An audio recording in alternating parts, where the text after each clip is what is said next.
Il était censé faciliter la vie des médecins et des patients. Les DMP, les dossiers médicaux personnels actifs, seraient un peu moins de 420 000, alors que l'objectif fixé était d'en créer 5 millions fin 2013.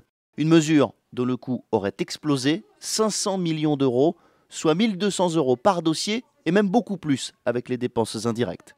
On n'est très certainement pas loin du milliard d'euros. C'est une espèce de psychose collective qui a laissé penser qu'en mettant plus d'argent dans la construction de ce DMP qui était inadapté, qui était rejeté par les médecins traitants, par les médecins libéraux, et qui était aussi inadapté aux capacités des établissements hospitaliers, dans l'absence de pilotage politique.